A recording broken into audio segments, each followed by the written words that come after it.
Hello, criminals. Welcome to Can't Draw Horses Club. I'm Corey, and joining me today is Cameron. Huh? Huh? Uh, First off, let's make sure everyone's audible for the chat. Feeling audible? Feeling audible? Everyone can be heard. All right. Next step: the tunes. Hmm. I'm gonna bring in some tunes. I'm hitting the button. Here's some bleep bloops to keep you all occupied. Bumpin'. Bumping. Alright. Yes.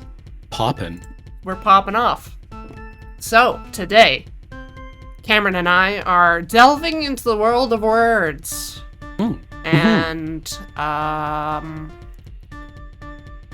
I guess it's the thing that scares me most. So, just for the last horse club of probably the year, because I'm going away for Christmas, and then, I don't necessarily want to before the new year, especially if it's gonna be scary like this. Words. Words are frightening. Um.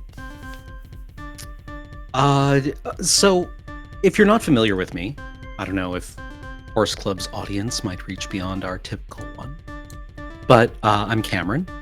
So I write and perform for Loading Ready Run, and one of my duties in writing for Loading Ready Run is I get to run RPGs. And one of the things that I really enjoy about RPGs, because we either film them ahead of time, more recently, or in the past have streamed them, is that I get to do box text.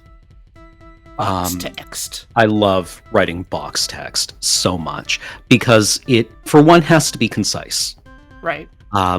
You get, like, I don't know, a couple hundred words max in order to establish tone, maybe establish setting. But the box text serves a couple of functions, right? It Right. needs to be able to speak to the players, Yes.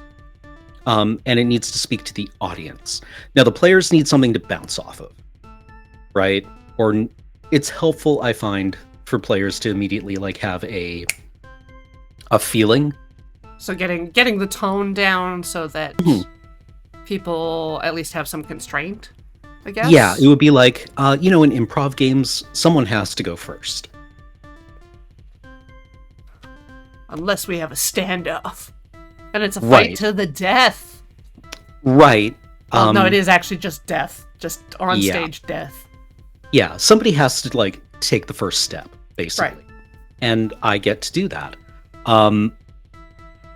And then for the audience, who may or may not be watching live, or may or may not be watching years later, it's also helpful for them just to have a lead-in thread. Usually your players have some idea of what's going on, right? You will have had meetings beforehand. Right. Your players have a lot of agency, but the audience also needs something to just on-ramp them quickly into what is going on, what the tone is, and what the world is, right? Tone and world are different things. So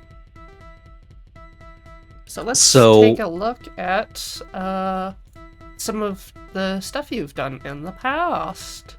Yeah. So this Cameron and I are both apparently, I don't know, Luddites? They just use guess. text editors.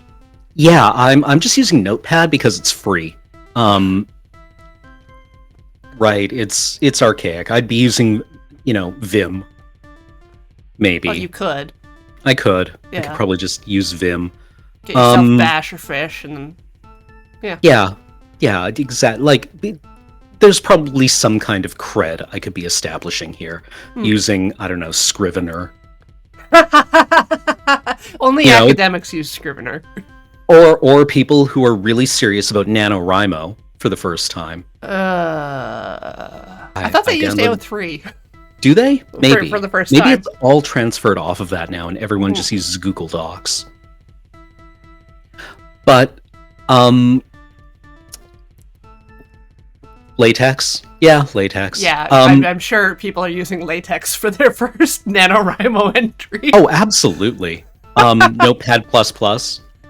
Yeah, I run at home. I run Windows Notepad, Notepad++, and Sublime Text. I think this might be version 2.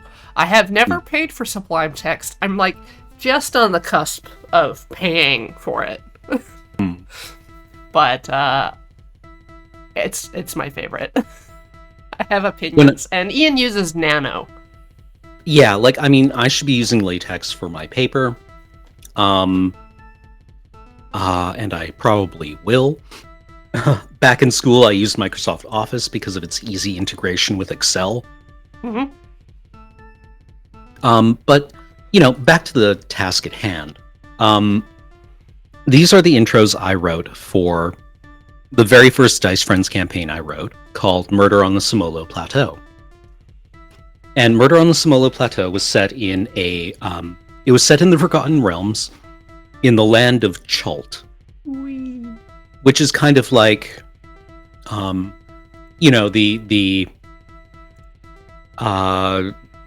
it's like a jungle, the rainforest jungle, dinosaurs, South land for American lost, and African.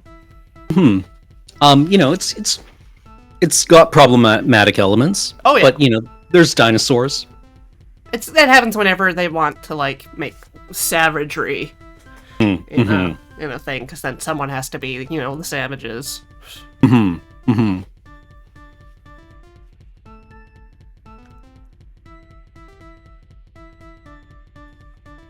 So, the people of Chult worship a god named Ubteo, or Ubteo, depending on which source book you're looking at.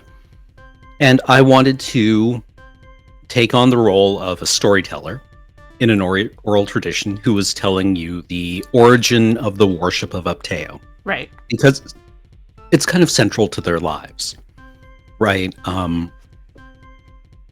You're living in a dangerous environment, and it's good to know that there's some structure up there, I assume. And I came back to this example of box text because it's one that a friend of mine has apparently used in presentations. Oh, nice. Which I thought was it made me feel nice. Or has at least used as an example of box text. And I love having my ego stroked. Uh-huh.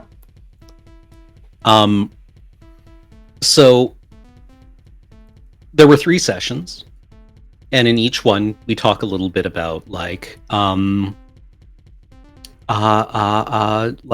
it means to live in this world. Right. But specifically what it means to live in a world dominated by a god who doesn't care about you that much. Right. Right? Ubteo is a neutral god.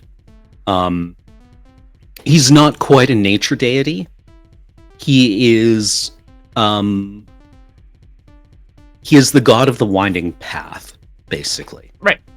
So what I said here was long ago when the world was unbroken, Ubteo, god of the winding path, guided the people to Chult, for Chult was an unforgiving land full of danger, and Ubteo's will was that his people would be forever tested. Ubteo raised from the forest a city of gold, and from this city he tested the people. The people would become lost in the forests, and lost on the rivers, and lost in the mountains, and in doing so the people found themselves, for this is the way of the winding path.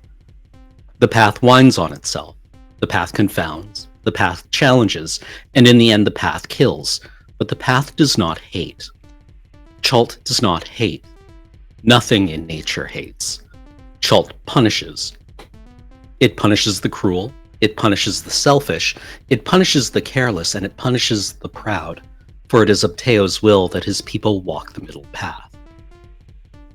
And that last paragraph is kind of self-indulgent, because I really wanted to articulate how these people approach the idea of neutrality.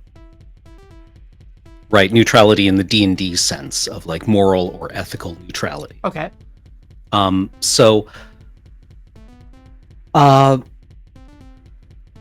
approached it as, the Aristotelian idea of the middle path, the golden mean. Right? Neither in excess nor in wanting, right? Um, so that's one way of looking at a neutral path. Another one is kind of like looking at the extremities and deciding how you define them, because you don't want to be off in like the neutral good or chaotic good or lawful good, lawful evil, chaotic good, chaotic evil quadrants. Those are the no-goes. Those are the extremes. So how do these people think about those extremes, right? If you're not supposed to be there, usually you think of chaotic good as being kind of like the good alignment, right? The one that's easy to play. The Boy Scout, like the Superman type thing. It's not like doing good because you must. You're compelled to, rather than it being part of a prescribed doctrine. So how do you approach those people, right? How do you make them sound not like what you want to do?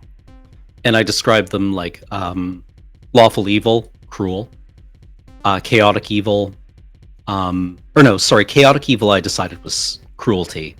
Lawful evil was selfishness.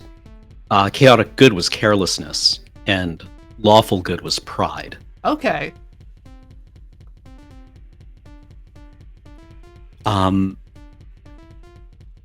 So, that's a little bit of mechanical work, I guess. But, that the mechanic is supposed to model the world. Yes. Right? And I liked that. I thought it worked. I thought it set a kind of brief scene, right? What you're going for here is a sketch. Because another thing is that your players don't have the text of this before them. No. Right? They kind of have to, like, get it in one. They have to listen to what you're saying, and they're probably, like, thinking about, like, oh god, is my AC calculated correctly? Right. It's a little interesting, because it's kind of like, it's a little like doing group prayer or something, where it's just like, we're all sitting there, maybe with our eyes closed, because we're trying to listen, and then your mind kind of wanders while the talking happens. Yep. Yeah, absolutely. Like I've done this in, Kathleen's games and Jacob's games have also used a lot of box text, which I enjoy, but you don't always pay attention through the entire thing, right? Or you are paying attention, but you don't retain it. It's kind of meditative, right? It's a noise that's occurring and that sometimes conveys information. And you don't want to go on too long, which is something that I've really fallen into recently. Of just being too wordy? Mm-hmm. Right, like, you can even see it here, right? Like this first one, it's like 4 sentences. Right. Right. And then it just gets longer and longer? Yeah, right. So you have to exercise some kind of editorial ruthlessness while you're doing this. Because nobody, good flavor text is 1 or 2 lines, right? Like if you're looking at a magic card or an item in a video game, right? You kind of want something brief and memorable. Right. Something like Dark Souls, where the item might pop up for a couple of seconds on a loading screen. That has to be shorter. Yeah. Yeah. So you want brevity, you want something that leaves an impression, but not something that you would you never want something that you would expect somebody to write a test on. Right. So you're looking for more like kind of a poetic communication. Yeah. Well, what you're looking for is a vibe. Yeah. But it's a vibe that has to work on kind of 2 frequencies. One for the players, one for the audience. And I find that kind of a fun challenge. Right. I don't know. You were involved with the flavor text for Unfinity, right? Yes. That team. And that is also like a very brief thing, but it's tonally very different from your Murder on the Small Plateau. Yeah, working on Unfinity, which is a comedy set for Magic the Gathering. One, you have like very limited space. You have a sentence. right? Like 10 words, maybe. Right. And again, it has to like blow off a kneecap, kind of from the hip. Right. It's got to have that immediate just impact. Yeah. So you're looking for, like, writing flavor text is even more fun because if it's not poetry, it at least has to obey some kind of poetic rules, right? Things in iambic pentameter Right. tend to go over quite well because that's a rhythm that, we are trained at least to latch onto, right? Kathleen mentions quite frequently from working on Brothers War, somebody told her, or she heard somewhere, the line, "No one hates Urza like Caleb and Krug," which is iambic pentameter. But it's immediately memorable, and it's got like that good kind of like... It's got hard consonants. Yeah, it has the good rolling rhythm.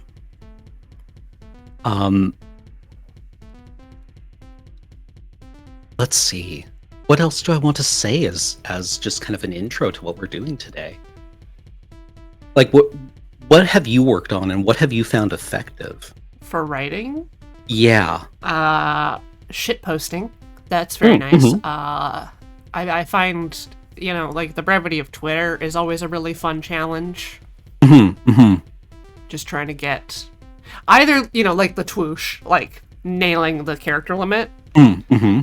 by like re-editing and either deciding to use contractions or not, that kind of thing. Mm-hmm. I've written like placeholder copy for like item descriptions or NPC dialogue, Mm-hmm. but with the expectation that it would get changed. I tried a number of years ago. I went to Andrews for his WTF Jam. Mm-hmm. Must have been like 2018. It was the year I quit video games, and I was like, okay, this time I'm gonna try to tackle this. I'm gonna try and like write the outline for a story for a game. And in 3 days I couldn't do it. I just I just get like bunched up and nervous. Yeah. If I'm just writing a description, it's so easy. But if I have to get a character from point A to B, it's like I don't know why anyone does anything. Yeah, I find that when I am writing a scene of some kind, I can kind of fill conversations to an arbitrary length. I hated word count limits for essays and stories in high school and college. I don't like fluffing up words. I just like very, very precise is what I want. Yes. I found that actually in university, word count requirements were much more about the complexity of the argument that the professor was expecting. Yeah. And the sophistication of the tools you were expected to bring to bear on it. Well, I mean, like, a 3-page paper might be about, the choice of an epigram at the opening of a book, right? Right. Like, I could write you a 3-page paper about, I don't know, the choice of a quote that opens up a novel. But with a 20-page paper, you would be expected to, like, talk about, I don't know, themes and shit, right? Or political background around a text. But it was a fun game, right? Because you could also do that in 3 pages. But, the depth to which you would be expected to examine it in that amount of time. Yeah. The only time that I pulled the smaller text size because there was no direction there. I didn't have to 12-point Times New Roman. Was in high school for a creative writing like short story thing, and I was just like, I can't fit it in the space. So I need to make the text like 8 points. But like again, it's like the problem I have is being, I don't know, satisfied with what the characters are doing. Yes, right, yeah, because at the end of the day, like, what are we all doing here when we're putting text on a page? We're trying to accomplish something. Right. It's not just idly being put down. And I want it to, mean something, and I want it to be interesting to me. Yeah, and even if it is just because you think the words sound interesting, you are that's an objective that you're working towards. So always keeping your objective in mind, I feel, is really helpful. What else? There was something earlier that you had mentioned. Placeholder text. Yeah. Which I thought was interesting. With placeholder text, did you often find that, like, there was the DNA of your placeholder text? Like, the entire purpose, I suppose, is to have the DNA of the placeholder text retained in the final text. Yeah. Right, you're providing guidance. But it's interesting how much or how little comes through. Right? Like when I was working on Infinity, the cards would come to us usually with a placeholder name from R&D. Right. Right, like the name they had scribbled on top of the 3x5 card. And sometimes that name worked, and sometimes that name was retained in, if only in kind of word count or plosiveness. Okay.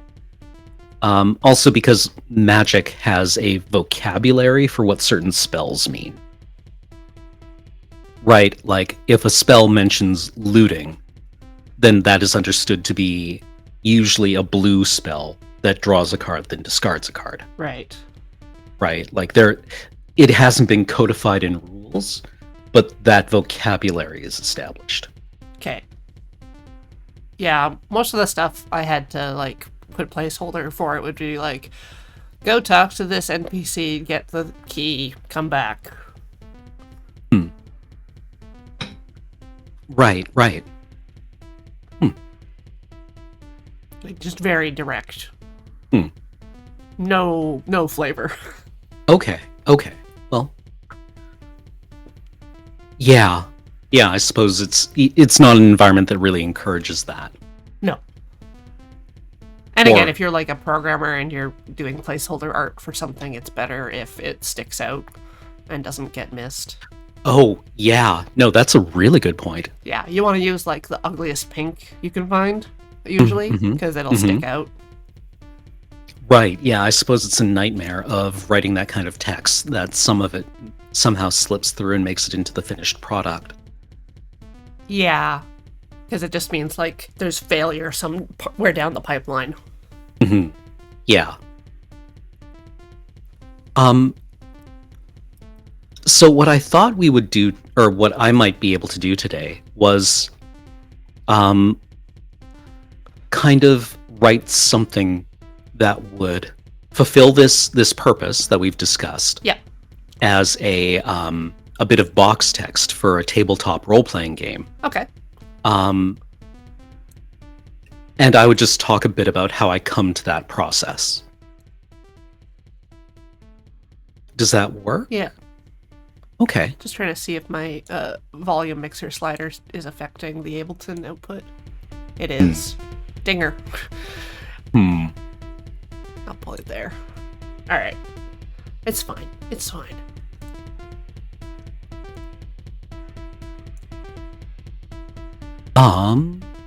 All right.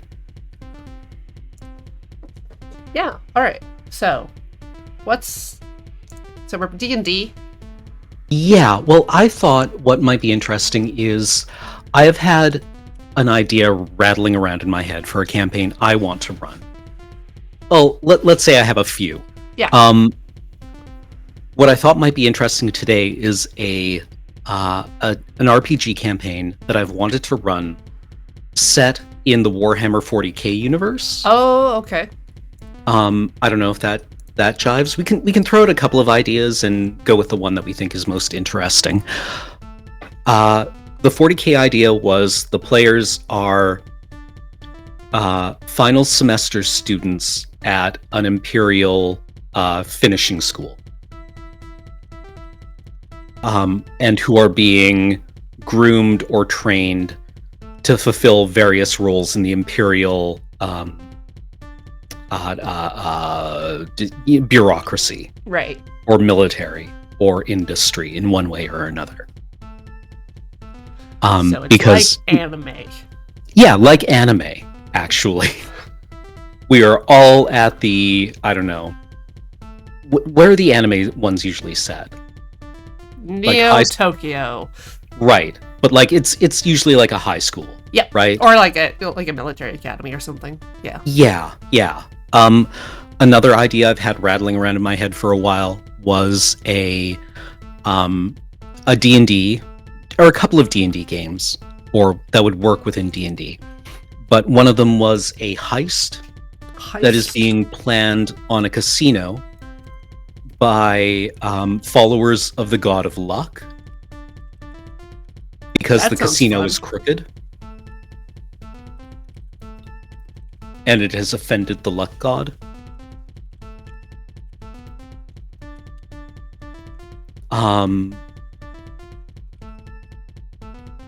And then another one I had was goblins who are defending a dungeon from adventurers. And the feel I was going for there was comedy End of Evangelion. Or like black comedy End of Evangelion.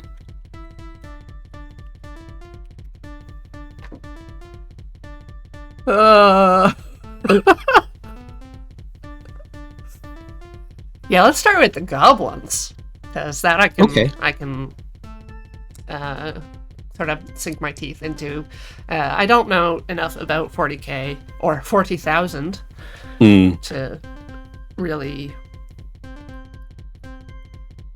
let because you need the nouns. Yeah, you do. 40K's big challenge is that, anything that you want set down for it, if you're introducing the setting, you can't just go like, well, it starts with a guy named Erebus. Yeah. And then talk for 4 hours before setting up the Horus Heresy, right? Like, and I think goblins is a goblin dungeon is something that most people who are entering this play space would probably be familiar with enough that you have, you can draw on our shared cultural literacy. Yeah, but, so are they trying for, like, goblin instrumentality? Like, what part of Evangelion are we? The part where Nerve is being stormed by Japanese special forces. Okay. Like, that kind of feel. Like, Right. the 5 or 10 minutes in the first third of End of Evangelion that is dealing with, the military assault on Nerve headquarters.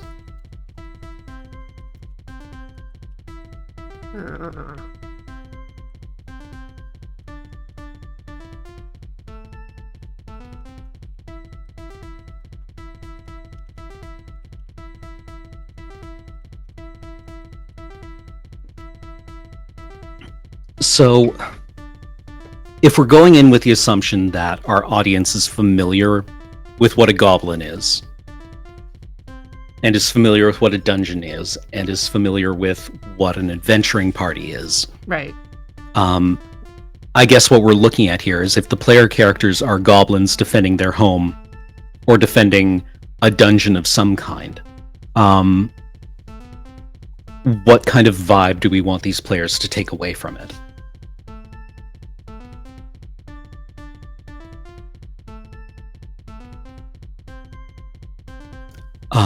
Because you and- want a kind of comedy, so you want to, I guess, Yes. show how stupid the goblins are, but Yes. also how futile their fight is. Yeah, because like goblins are basically just there to kind of slow down adventurers or to provide kind of like XP pinatas. Right. If four dudes wander into a dungeon populated by hundreds of goblins, they should probably just die. But Yeah. that never happens in D&D, No. right? Like, so why are the goblins uncoordinated? Because if there's 100 goblins defending a dungeon, then they could probably, I don't know, form some kind of pike hedgehog and just squish the heroes. Right. So why doesn't that happen? I guess it's kind of like a little Mad Max with the War Boys, where they all want the best. Yeah, they're all thing. looking for a little glory, or, I mean, in D&D, goblins are chaotic evil, so they don't cooperate terribly well. Yeah. Without commenting too much on, monster intelligence, we can easily see kind of goblins as being awful, right? Like, they're monsters, and you kind of want them to embody that monsteriness. When you're putting your players in the role of like one of the monster races, they're there to have that experience, right? That is going to flavor everything that happens to them, right? That they signed up to be a goblin, so you want them to have a goblin-y experience.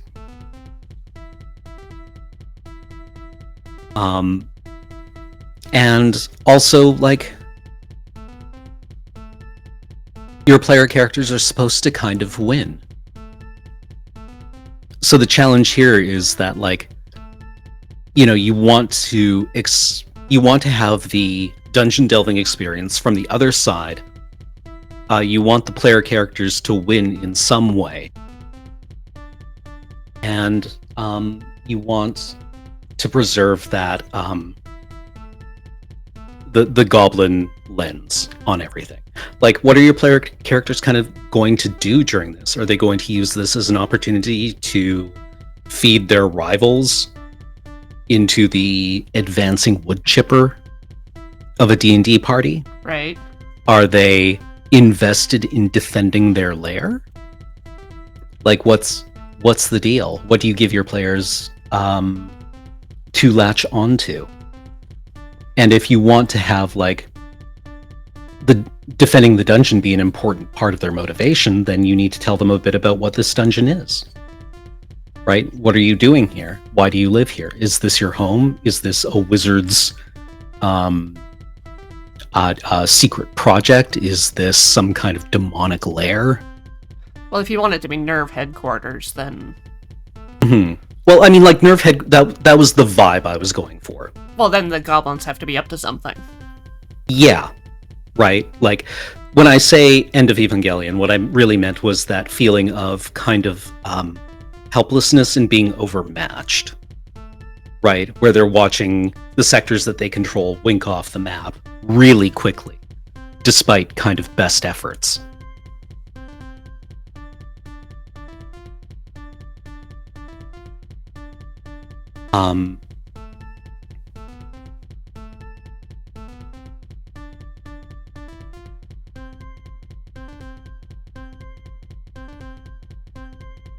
Right, yeah. Like, I think I may have made a mistake in bringing up End of Evangelion, because I think That's never a mistake! May have latched onto it a bit strongly. Yeah, what I mean is that you are defending an installation of some kind, and what is your motivation for that? Right? Like, are you just getting paid? Do you only get paid if people survive? Like, I had a really frustrating experience many years ago where I wanted to run a D&D game set in an existing, like, world called Midnight. And the idea in Midnight was that the Dark Lord had won. Sauron had basically won. And I wanted to set it in the era when he wins. Right. Right, which is basically kind of like Return of the King. Okay. You know, if Return of the King happened and the Rohirrim had charged and just died, right? That was kind of like the foundational thing that happened decades ago or centuries ago in this setting. And I was thinking, like, well, maybe the player characters are, you know, living in one of the under one of the last feudal lords that is kind of offering token resistance to this. But, you know, like, basically just in the last era before the Dark Lord gives a big push. Right. Right? So you have a lot of warlords around who are kind of like wearing the clothes of a previous kingdom. And I brought this up and people were like, no, that wouldn't work. And there was no real further discussion on it. Yeah. Okay, so, like, I'm not, like, latching on to the end of Evangelion. Oh, no. It's more that, like, if you make it, like, the goblin's home, where all the goblin babies are, then it becomes more tragedy than comedy. Yeah, right. Like, you don't want... I mean, maybe you want the goblins to be pitied a little bit, but not that much. Well, you want them to be credible as a threat. And one of the things in D&D is that you very rarely encounter goblin non-combatants. Right? It's not like every goblin you run into, I forget what their standard kit is nowadays, but it's going to be like, you know, shield, spear, and like leather armor of some kind, right?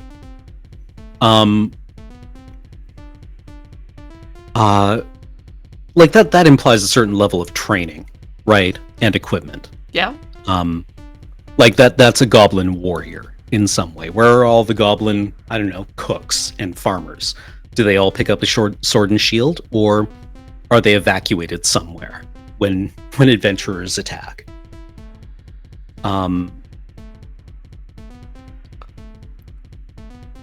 So, like, you can imagine like what I'm thinking of is like a couple of stages to this invasion. One where, you know, civilians are evacuated, maybe. And then one where you are trying to keep tabs on where the adventurers are. And one where you kind of like bring your full military power to bear on them. Right? Who are the player characters? Are the player characters going to be like little goblin frontliners? Are they going to be commanders in some way? Are they going to be people kind of caught in things?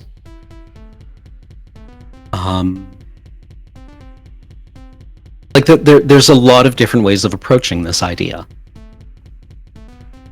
And we don't have much space in which to communicate what we've chosen, right?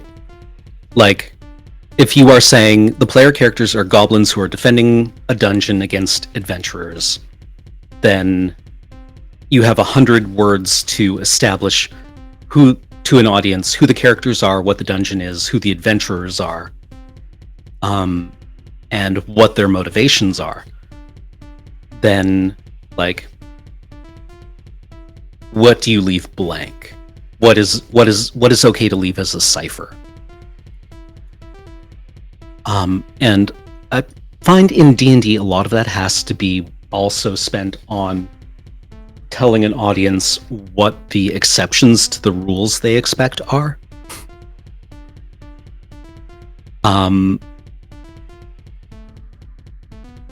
Like, I don't know. In D&D, people tend to rules lawyer quite hard about like, well, no, there are 10 goblins, which means one gets promoted to level 3 at this point, so this entire thing doesn't work. And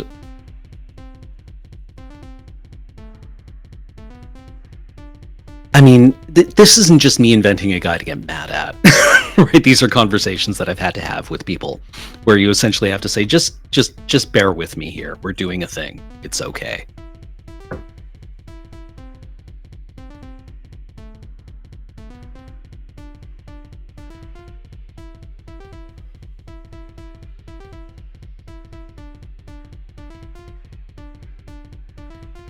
Is there something wrong with my microphone? I don't think so. Okay. Turned it down like a couple notches. It had a limiter on it so that it wouldn't completely peak, but apparently I had you turned up a little too high. Okay, yeah. I don't know. I always get told I'm too quiet. Yeah. So I have the microphone, like, I don't know. My experience with streaming has been somebody will always tell you that your audio is bad. But, yeah. I checked to see if there were any other filters or stuff mucking with it, and there's not.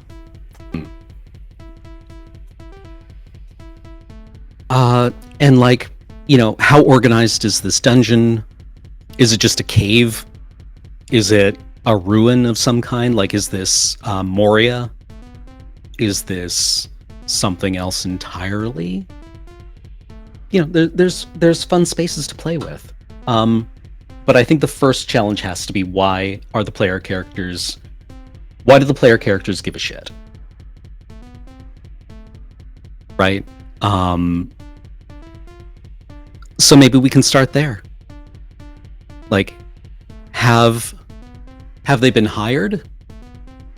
Well, what's your loyalty to somebody who's paying you, right? For adventurers, adventurers will step into the line of fire for, you know, the promise of a couple of gold coins and a cart ride somewhere. Right. Right. Like, if you're thinking of the classic D&D adventure being like hired as cavern guards or caravan guards, then yeah, sure, that works. But I think player characters might be tempted when playing a goblin to just decide, no, I'm going to rob this place. Like, we're under threat. Now is my chance. Peace. I'm taking everything I can and getting out. And maybe that's an interesting campaign to run. Right? Maybe that could be an angle for it. You are not trying to defend it. You are trying to rob it while this distraction takes place. Ahead of the adventurers. Yeah, exactly. Like, you are running ahead of this. Yeah, you are running ahead of this, like, chasing ball of death. Ball of death.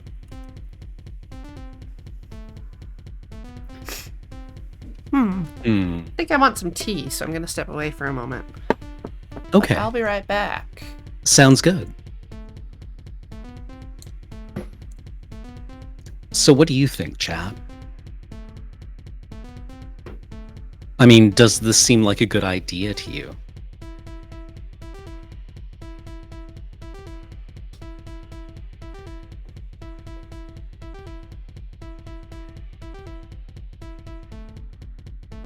Yes, Balthus Homewood. That was the concept that I was going for. But, like, what is the when confronted with the ball of death that is a first level adventuring party, why don't goblins run away? Right? Why don't they just run away? You have to have that motivation for the player characters. Because, you know, if nothing else, they're D&D players who are familiar with how quickly a first level fighter kills goblins.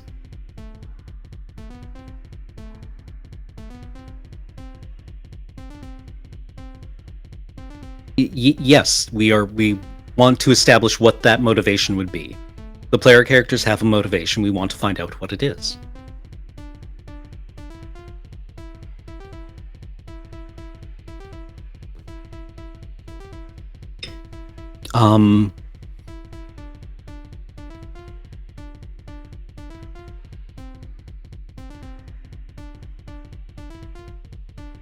Yeah, I mean, they could be defending their home. They could be defending something that is scarier to them than the adventuring party.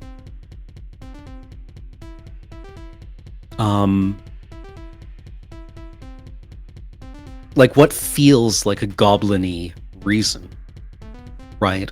Do we want to make them kind of noble? Do we want to make them cowardly? Do we want the players to be kind of conniving, right? Like, in Warhammer 40k, there's a faction called the Dark Eldar, who are immortal space elves, who are just complete dirtbags, right? They're complete dirtbags. They are immortal, they're beautiful, they don't like you. And, you know, if you have something they want, fork it over. they find it kind of entertaining when they hurt other people. And when Games Workshop was writing their fiction for them, they ran into this problem where it made no sense to them that they would ever work together on anything. Right? Like, one, why are these people risking their lives doing anything? Two, why are they collaborating on anything?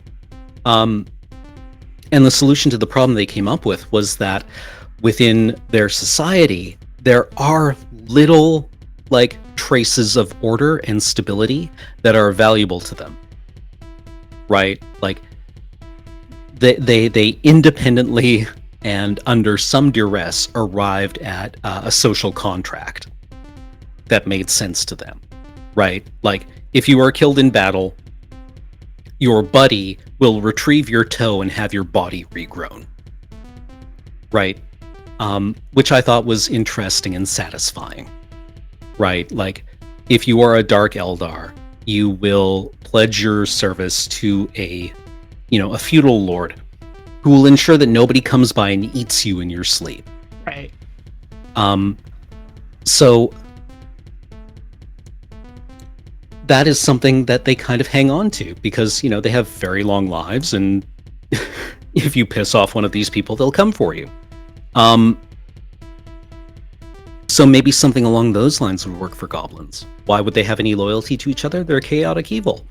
But maybe within the friend group, maybe within the group of people they know and are familiar with, they trust one another enough to protect you while you sleep, right? Like, why doesn't the cook simply poison everyone? Well, because, no man is an island.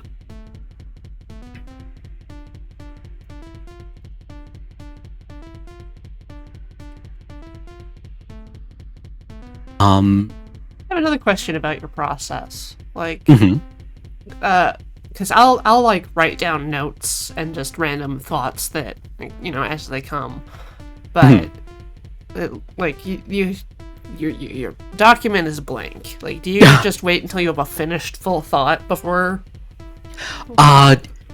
Yes, and that frequently works to my detriment. I have definitely gone on long brainstorming sessions with friends and had, a very productive time that had a lot of very good ideas that I wanted to expand on, and then gone to sleep and woken up and remembered none of it. Other than, the fact that I had something good handed to me. Oops, lol. So, I'm hardly an authority here on what works. Oh, no, because I'm just frequently curious. It doesn't. Like, oh no. It's a good question because, as you point out, sheet empty.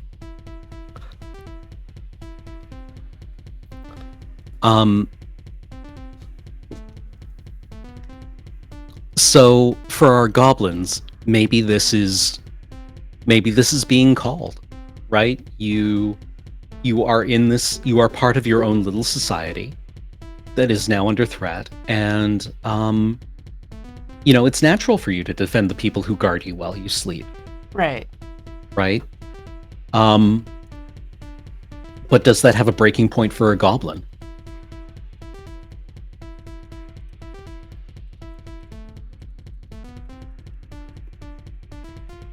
Like, where does their morale failure come in? Like what does morale failure look like for a goblin? Is it like more, I guess, animalistic, like with a cornered predator? Yeah. Like in D&D, goblins are, pretty near bottom of the food chain. Yep. But they are a constant threat to other people because, they want to take your shit. And they're very hard to functionally destroy. Maybe you don't fear death as a goblin. Like, is there some psychology that you just want to explore? Right? Like, that's something that you could immediately give to your players, right? You don't fear death. Death is not a concept that enters into your calculus. Right? Right. Why? right? Like maybe you're God. Maybe you don't fear death because you know that when you die, you go to be with your God, and you live in a relatively pleasant environment by your standards, right? Maybe you don't fear death because it's not a concept that's ever occurred to you, right? There's that Far Side comic where a caveman has like sat bolt upright in bed, covered in sweat, and his friend is telling him, "No, Thog, go back to sleep. It was just a nightmare. You only dreamed that we only live for so long, then die." Yeah, I like the Brozard thing. All goblins are the same goblin. Like, if you die, there'll just be another goblin born, and that'll be you.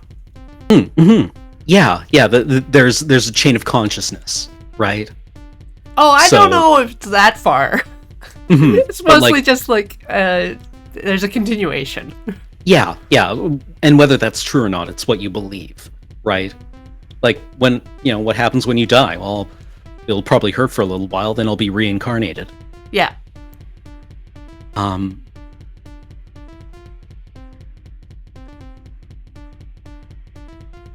Right, there's like, this is less about developing something proximate and more about like doing a bit of freeform world building, I think. Okay. At least that's what I'm finding entertaining about this. About thinking about like how goblin society works and what motivates them. Yeah, but just in general, like what a player character needs in order to get into it. Right? Like, if you're a player character playing a goblin, then you have certain expectations that are formed by your experience. Which one of those expectations, or which of those expectations can be built upon to deepen the experience, and which can be challenged to deepen the experience?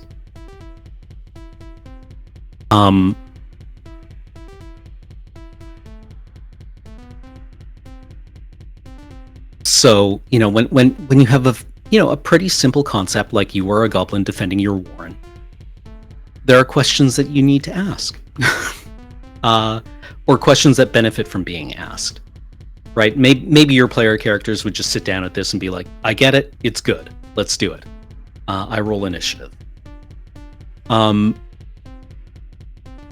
maybe your group kind of wants to ask, what's my motivation? I think the only thing I would need as a player would be like some sort of, I don't know, national identity for the goblins, and that would be it. It'd just be like, we're the Bone Clubs. Yep. I like that. That's right? It. Like, yeah, how what's the critical mass for a goblin society to develop a collective identity?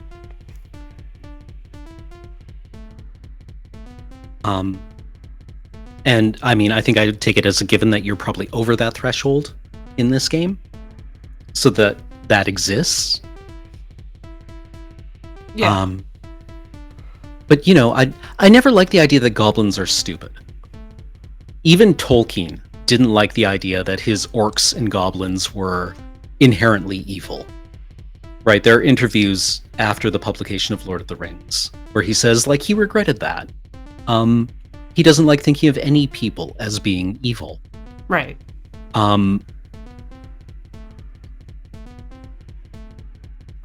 So that, as a counter to that, all lives, the lives of intelligent beings have meaning, and goblins are intelligent, so we shouldn't be so cavalier with killing them. On the other hand, maybe it's fun for your player characters to be a bit of a bastard. Right. Right. Maybe that, whenever I think about that angle, I always think of Star Trek's Mirror Universe episodes, and less about what it means for the characters in universe and more for what it affords the actors an opportunity to do. Because whenever you read interviews with Star Trek actors about Mirror Universe episodes, the theme is usually I'm in Star Trek, so I am playing an austere intellectual. Right. And when I get to go into the Mirror Universe, I get to be horny and angry and gnaw on the furniture. Right? And it's fun and it's different. Right? You just really get to grab a chair and start like Oh chewing no, on it's even better if you get to be like a Romulan clone. Yeah, like Tasha Yar's daughter. Yeah. Well, I love because she does such a good job of, and I don't know where this motivation would come from, of just barely submerged rage. Yeah, where would she get that? Yeah, where would the actor have? What experience could the actor have to draw upon to channel that? Like, because Romulans and Vulcans aren't emotionless, right? They're frequently they do that because their emotions are so powerful that it makes them difficult for them to function, right? So like, playing a Romulan, you have to be like, okay, what am I? I'm angry all the time, right? Or I'm feeling very powerful things all the time, but I have like tools to control that. Yeah. Well, for goblins, like I feel like they would, group around a charismatic leader, or at least someone who gives them some sense that their basic needs will be provided. It'd be like, okay, so we've got this tall hobgoblin who's got long reach and a big smashy club.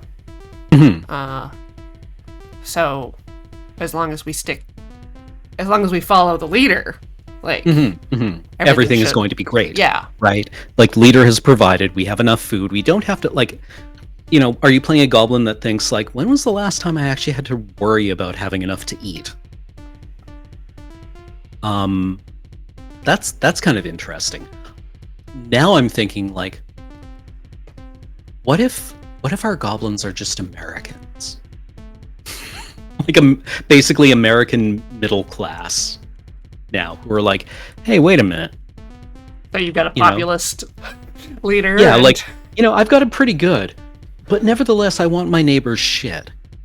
Oh. Right? Yeah. Like, and I'm constantly suspicious of everyone. So, like, everyone's celebrating because they went to the neighboring town and got a cow. Free cow, just sitting there. Yeah, free cow. Yeah, like, or like, what are the recent narrative events in this community? Like, I kind of like that. Like, hey, we sent out a foraging party and they found a free cow and they found a bunch of free stuff that was just sitting in a caravan. Right. And life's pretty good. Wait, who are these guys? Yeah. It's like, no, we're the ones who get to go and take your things, and if you're coming to us to take our things, we have to stop you. Yeah, that's not the way this transaction occurs. No. We take, you give. Right, like, goblins probably feel like they're the top of the food chain. Exactly. Right? Like, everyone else grows things and makes things, and goblins just, like, sift through it and find the stuff they like and take it home. The British Royal Museum. Yes! Yep. With that note, it's time for our first commercial break. Yeah, all right. Well, I'll see you in a few minutes then. All right. See you soon, chat.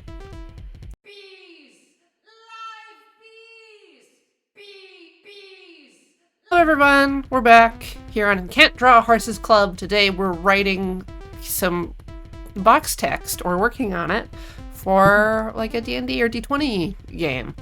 Right now, Cameron and I are contemplating goblin life. Right.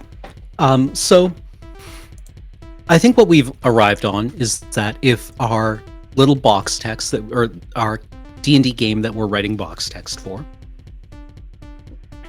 involves goblins defending a dungeon. Yeah. We need a couple of quick points, right? What is the goblin's motivation? What are our characters' motivations? What are they defending? Maybe, like, way down the list, who is attacking them? Right. that might be something that like comes up in the course of the game. But I think early on we want to have like an examination of like character motivation. This has to come like pretty foundationally, right? So survival, maintenance of a why does that not look like it's spelled right? It never will. Yeah, of a standard of living, protecting what you have. Ideology, right? You brought up nationalism, a national identity.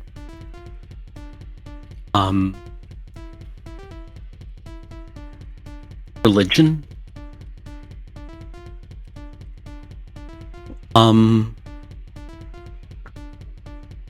Or like an objective, right? I did bring up End of Evangelion because it did like, the security dudes who got murdered by special forces, Right. Did believe they were doing something. If they believe they were doing,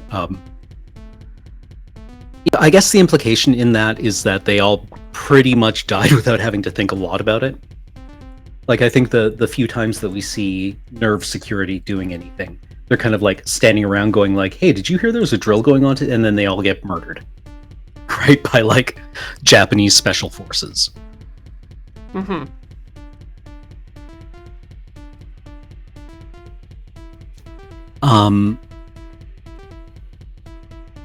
So maybe that's not a good touchstone.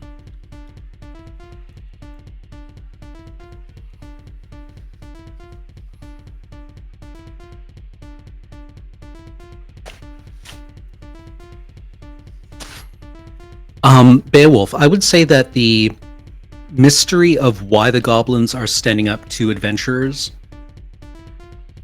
might be a good hook for the audience, but the players absolutely need to know why, right? Because that's going to inform everything they do from the start, right? Whether their motivation is to fight the adventurers or suddenly start stealing everything that isn't nailed down. Both of those can work, but all the player characters need to be on the same side of that.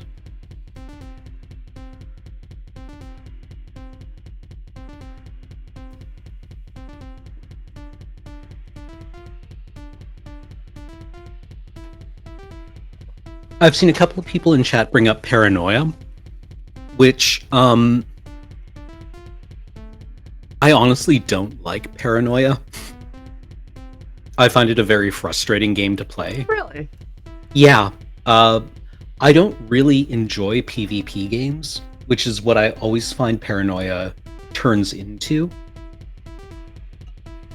Or at least I have had the experience playing paranoia often enough that I did not enjoy playing it again.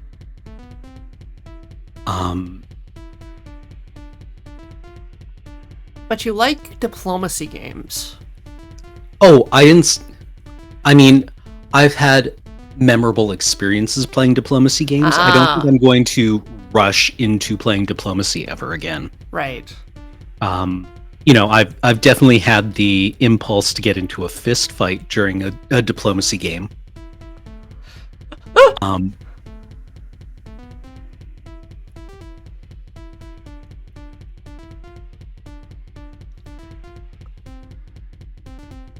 But yeah, like I would personally consider this campaign turning into PvP as kind of a fail state. That's generally how... Yeah, that's generally a fail state for role-playing games, is the players killing each other. Actual murder. Yeah. But like, what I mean also by that is that like, if the players start working at not even cross purposes, but vastly different like if two of the players are like, yeah, we'll go and fight the adventurers to protect this place, and two of the others are like, well, just shoving gold into my bag and then running out the back door. Neither of those are bad. I think both of those could be a fun, like, little campaign to play, but you kind of need to have the players in the same group, right? At least going after the same objective. Yeah.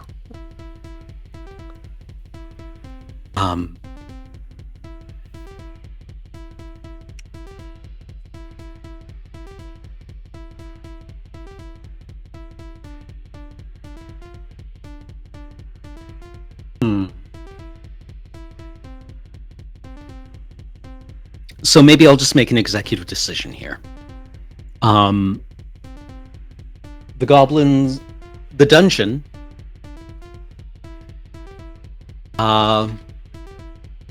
is the player's home. Yeah. It is an ancient ruin, underground ruin, let's say, full of mystical stuff. You don't need to know what it is right now. But, you know, let's go for the Moria concept. Who is attacking them? A group of adventurers whose motivation is unclear. Okay. Maybe just passing through.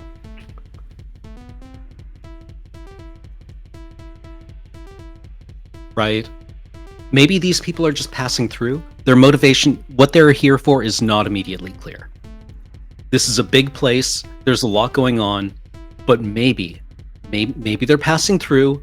Maybe they're here after the magic portal. We have to behave like they're here to. The goblins, for whatever reason, have decided to behave like any threat has to be treated as the worst case scenario. Does that make sense? Right. Yeah.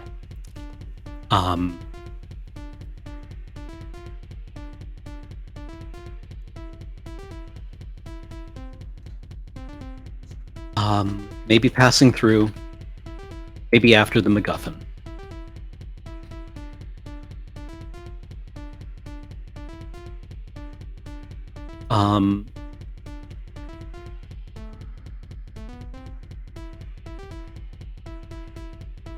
But why are they defending the MacGuffin?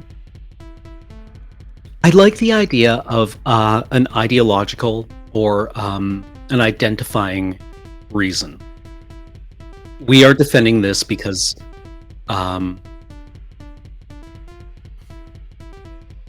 this is ours. This is our home. This is who we are. These people are here to trespass on that. Right. Maybe it's a pride thing. Maybe this, maybe people think of this as a dwarven ruin, but it's not. It was ours first. So right, the dwarves came along, they built their little colony. It lasted for a couple of centuries, and then we killed them all. Right, justice was served. Right.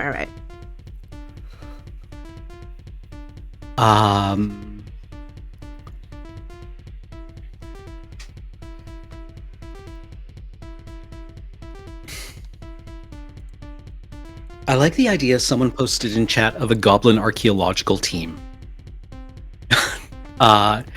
being part of this. Mm-hmm. Yeah. Yes, brownie points. Yes, yeah, like at a certain level, the goblins have found something that gives them a motivation beyond just being paid and used as minions.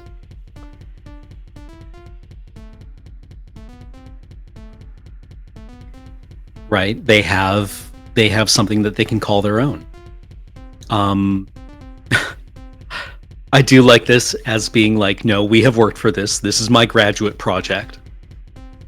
Effectively, like, this is something I believe in strongly. Yeah. I have suffered. I've been impoverished by my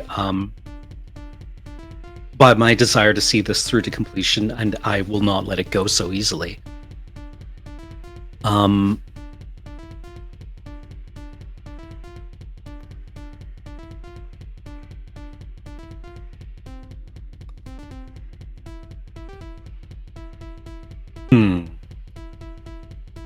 So how do we establish this concept within a couple of sentences? Like, not even a Goblin University. Maybe in the future there would be a Goblin University here, but right now, this is something, right? Or do we want to imply that there's an entire parallel universe of goblins existing simultaneously in the Forgotten Realms? Where the politics of the realms are, a small provincial thing occurring on the surface of the planet. And then under, there's goblins. Yeah. That could be a lot of fun.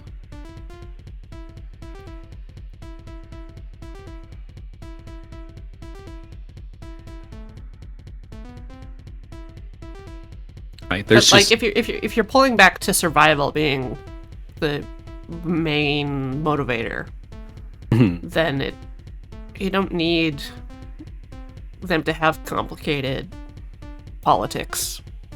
No. Yeah, I mean, like, I suppose the other question then you need to really think about is, like, how long are you going to stick around with these characters? Right? Like, if this is just a 3-game mini session that you're running over a weekend, then maybe getting into, like, the deep politics is kind of a distraction from what the players need in order to pick up their character sheet and, start chucking dice.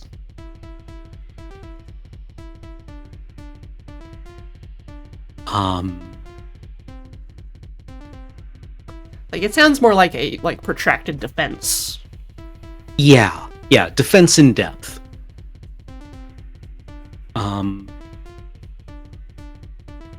Do you defend the gate to the MacGuffin especially hard? What if that just attracts the adventurer's attention? And what is your, like, what kind of decision-making ability do you give to the characters around that? Right. I mean, I think it would be interesting to have your characters be kind of like mid-level, honestly. Like level 5 or 6.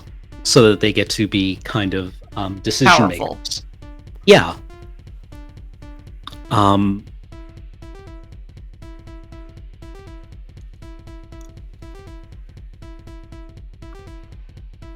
Because that also means that, like, combat can be saved for a final session, or direct combat can be saved for a final session. Whereas, you might hand them the character sheets of, goblin monster level, CR 1/2 or whatever they are now, goblins to play out combat early on. Is CR still a thing in 5e? I think it is.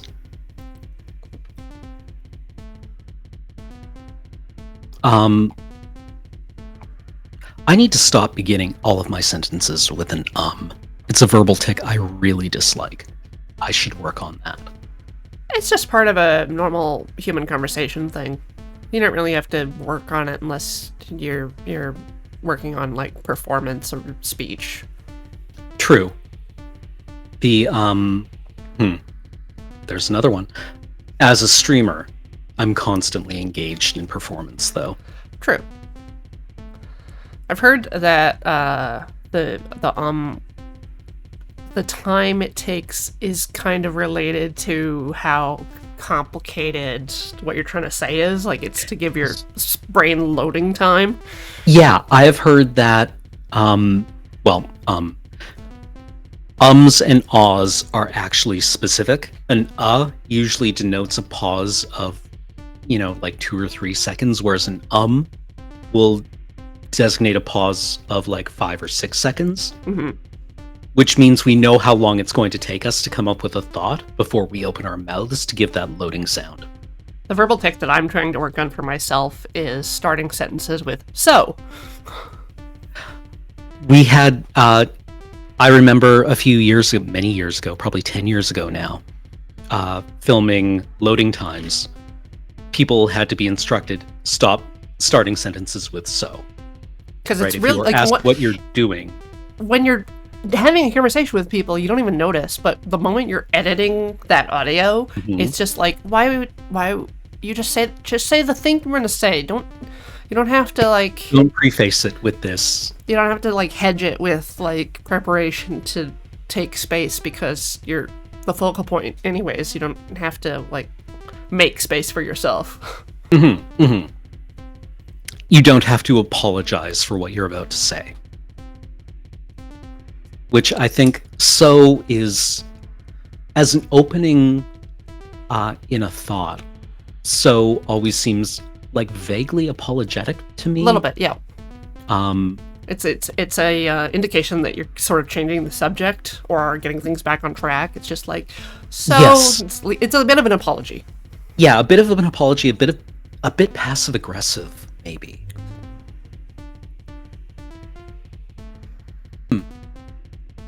I like that, actually, as a way of examining that.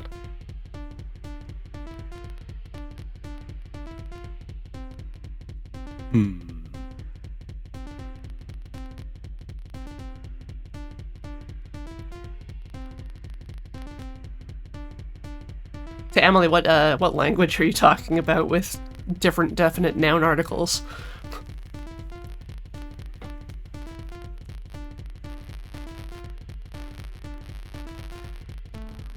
Swedish? Yeah.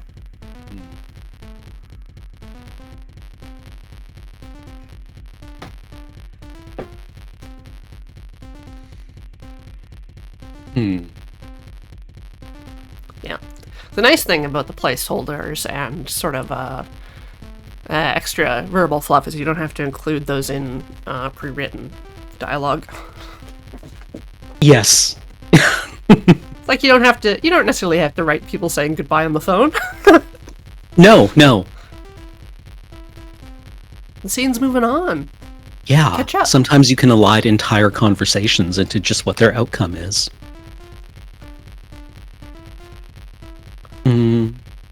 But then you want to start with, so I says to the guy. Right. Yeah. Getting back to every bit of writing has an objective. The language you use, communicates a lot. Me and the boys was eating the cow, and then we heard a commotion, and now there's pointy sticks coming at us. Yep. With goblins. Yeah. Or do you want to start off with something like more pretentious, right? That kind of scene setting, right? Like, is it me and Du Bois, or is it the reclamation of 8 Peaks is nearly complete, right? Oh, I can turn off the annoying music if it's bothering chat. Or I can just turn it down a little. On my home stream, I have edited down the music I listen to on stream to basically exclude anything that does anything interesting. Or at least what I consider interesting, because people are like, there's a weird noise going on. And I'm like, yeah, that's the music. The buzzing is not the music. Oh, okay. So if I, no difference? The music was good until the bees showed up?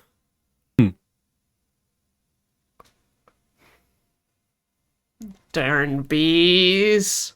The buzzing went away. That's because it was the music.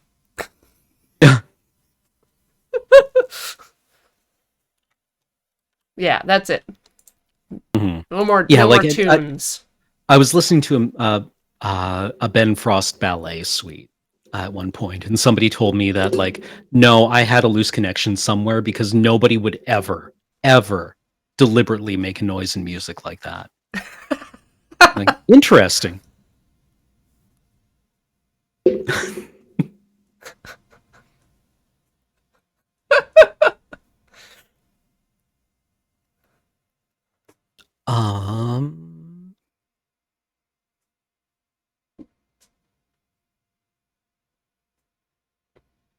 So yeah, like we have ways of approaching this. Yep. Whenever I think about this campaign, I always like think back to the Ferengi in Deep Space Nine, right? Like, no, seriously though, Yeah. right? Because the Deep Space Nine writers did something tremendous with the Ferengi, where they took like this group of characters who were in TNG at best annoying, at worst vaguely anti-Semitic, in a way that I can't quite pin down specifically. But I feel that you look at the Ferengi in TNG and you're like, oh, this is racist somehow. I just know it. And you maintained in DS9 everything that made them Ferengi, like the hyper-capitalism, Yeah. but also made them dignified. Right? I And always gave just them a think of rationale. like it makes I talking about the Ferengi in DS9 always makes me think of Vash and Mhm. stupid idiot Ferengi getting owned. Yeah. That's it. That's where my brain goes, and I'm just like, wait, there's actual Ferengi characters in DS9. Corey. Well, like the two things I always come back to when I think about the Ferengi in DS9 is Quark's speech in the siege of like it's some kind of planetoid designator, but it's Right. like the siege of this little planetoid where Starfleet is fighting the Dominion. And Quark says something like, if the Ferengi were in charge of this, we never would have gone to war. Right? Like this war never would have happened. We would have negotiated some kind of solution that would have allowed everyone to get what they wanted. Right? And you listen to that and you're like, yeah, no, you're probably right. Right? Like that might have not looked like something that was acceptable to the Federation, but on the other hand, maybe billions of people wouldn't be dead. And the other one I always the other one I come back to is every every season or so in DS9 they had like a heist episode where Quark kind of assembled a team of Ferengi Yes, like they would always do operators. like an Ocean 11 thing. Yeah, like an Ocean 11 thing. I don't know how often those episodes happened, but I enjoyed them a lot because it would be Brunt and Quark and Rom and then like three Ferengi dudes. Right. And then like the three Ferengi dudes would just get instantly owned. Right? Like they would set it up in some way to make them all seem very badass, and then they would all fail instantly.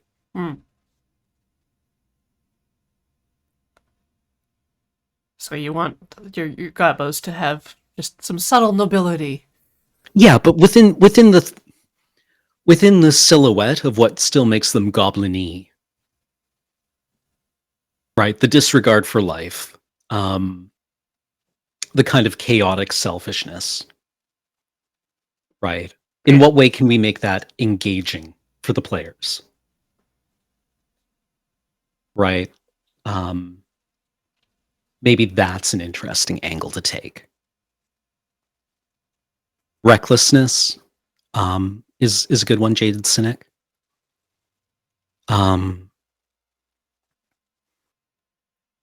Because, by any standards, the goblins in D&D are a highly successful people.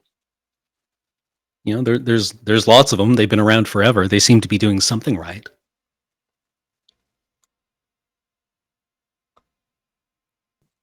And that doesn't have to look like anything that necessarily makes sense to humans.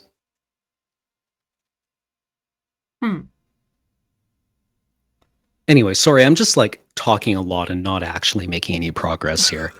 Because I'm finding this is actually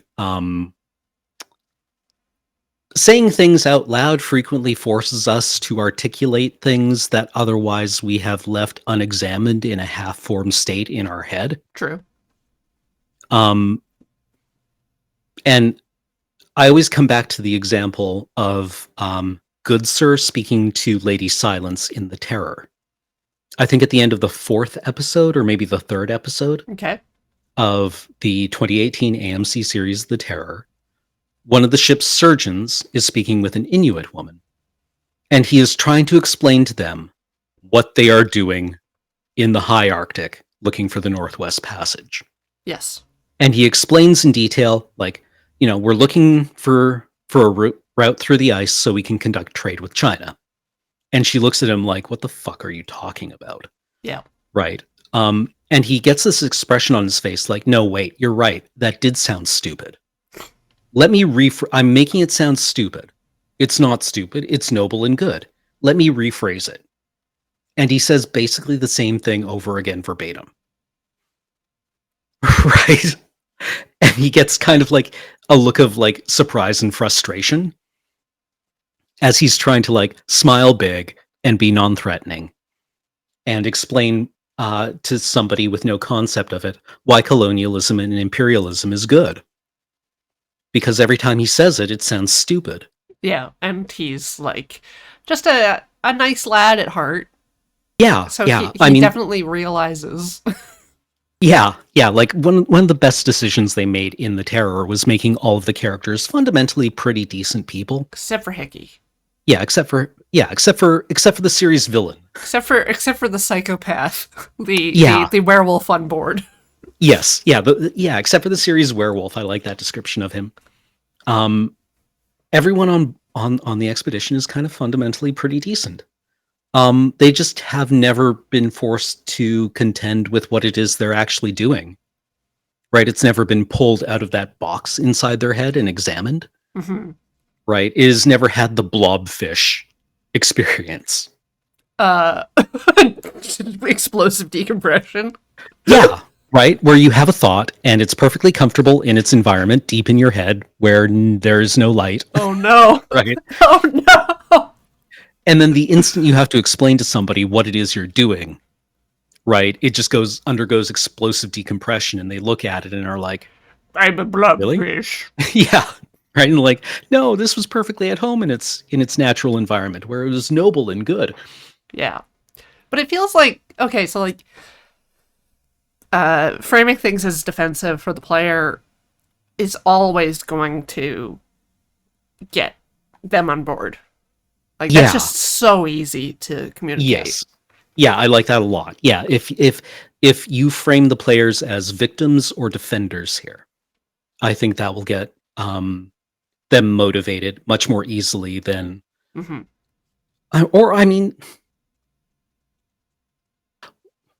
is there also an angle here where you could get players on board by asking them who wants to kick some ass?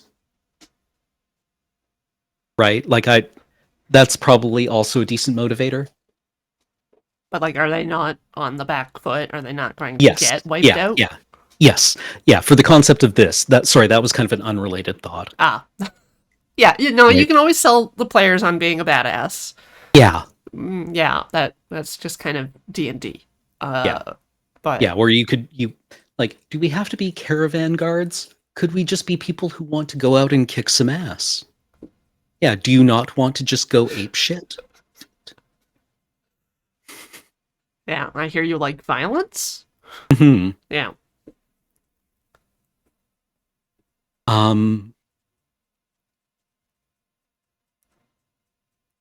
Yeah, so, yes. I also kind of worried that the setting, the campaign, the arc, it would be demoralizing for a player, for a party. Yeah. Right, but then again, like, this is the foundation of a lot of heroic myths, or at least a lot of entertaining stories. This is how Conan started out. Yeah, or like 300. This is Thermopylae. This is where we're gonna fight in the shade. Yeah, right. Like this is, I do kind of like it as Thermopylae, right? A bedrock foundational Western myth. But what if free cow? Ooh. What if free cow? Yeah, what if the hoplites were in fact defending a cow they had stolen? Found. Free cow. Yeah, this far and no further. Mm-hmm. We want our cow back. Come and take it. Right? Doesn't quite have the same ring, but maybe you could get into the headspace of a character who thought it did.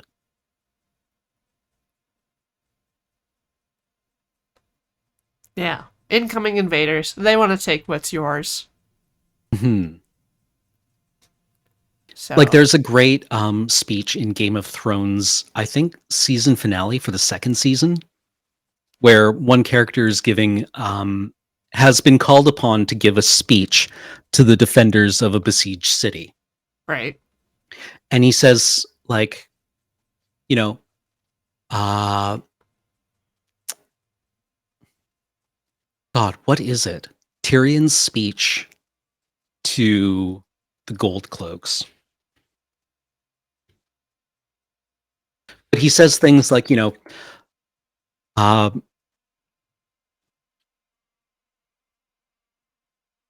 I have lots of money. You're mercenaries.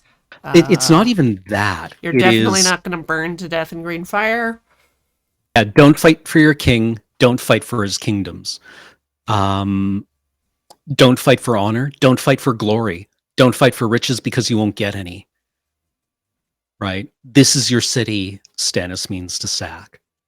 And it will be, your houses he burns, your gold he steals. Those are brave men knocking at our door. Let's go kill them. And who had a better story? Yeah. Brad, I mean, like, the broken. yeah.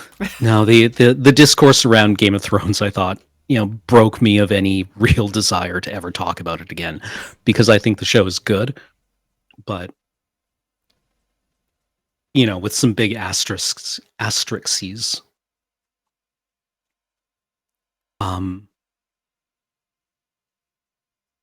And yes, it worked. Well, I mean, it accomplished the objective that they had at that exact moment. Mm-hmm. It is probably one of the better sections of the series. Mm-hmm.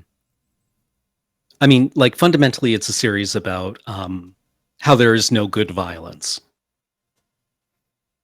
right? Or that the people you want to be violent on your behalf will do that for you.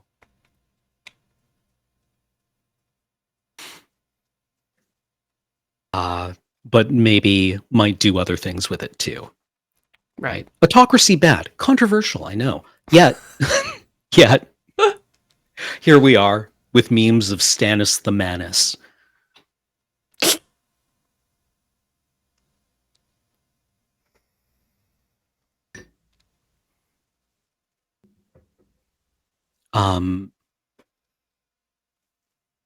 So maybe something like that can motivate our characters. So we get a brave speech. Maybe the characters want to give a brave speech. Although that's something that, might be a big ask for a lot of characters or a lot of players. Maybe like band of goblins. You've seen Andor, right? Yep. In the second episode, or is it the third episode? Cyril, the what is his actual job title? He's like assistant or deputy inspector. Yeah. For corporate security. Something. He looks like a wet Kleenex. Like, the actor is actually beautiful. A very handsome man. I love it. He's very beautiful, but he looked like the way he is shot. He's just so like squirrely. Yeah, well, I like the camera angles around Cyril are so good because they're always either up his nose or looking down at him.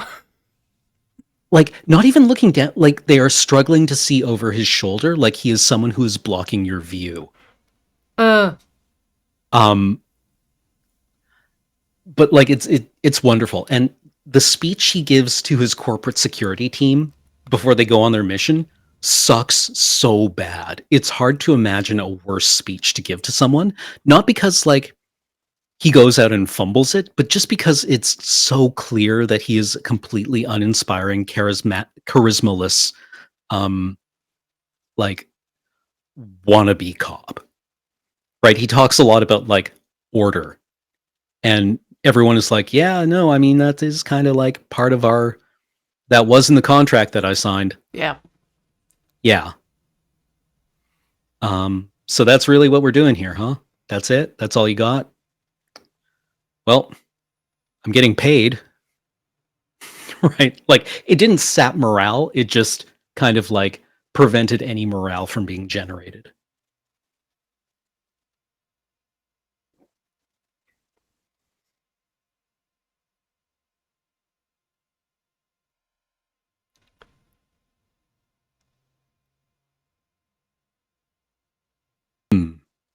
was thinking about other shows with speeches and things like that, because League of Their Own has a section where a bunch of the characters on the team each get a turn to do the motivational speech before a game.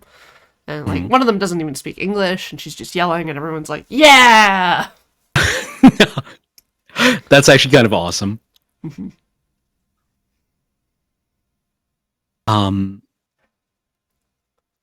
Yeah.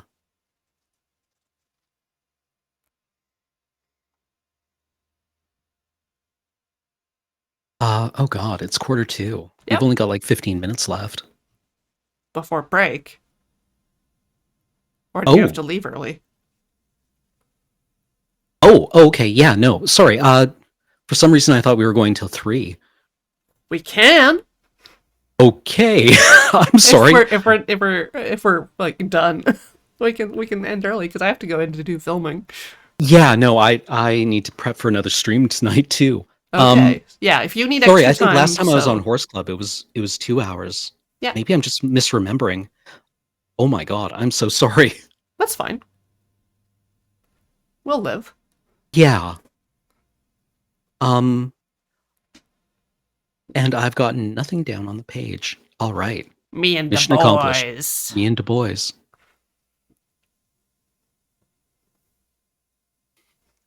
I know Du Bois is never, like, referring to people as guys or boys is never gender neutral, but for some reason the orcs seem to pull it off in 40k. It's because they're mushrooms.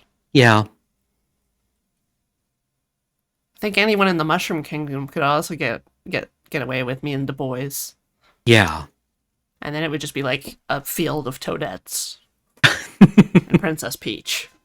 Yeah. Yeah. No! Fun guys. Fun guys, yeah. Ah. Yeah, when orcs call each other guys, they are, it is abbreviation for fun guys. Mm-hmm, mm-hmm.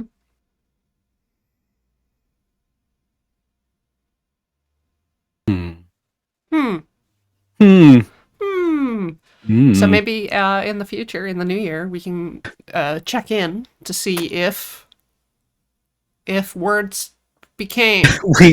If words occurred? If words occurred. All right. Yeah, I would like that. Okay. Then let's get back to Booth so that we can wrap up and thank everybody for watching. This is brought to you by support of our Patreon, patreon.com/loadingreadyrun. And thank you, Cameron, for hanging today and talking your thoughts. Trying to explosively decompress a blobfish with me. Yes. We'll explode that blobfish together. Yeah, nailed it.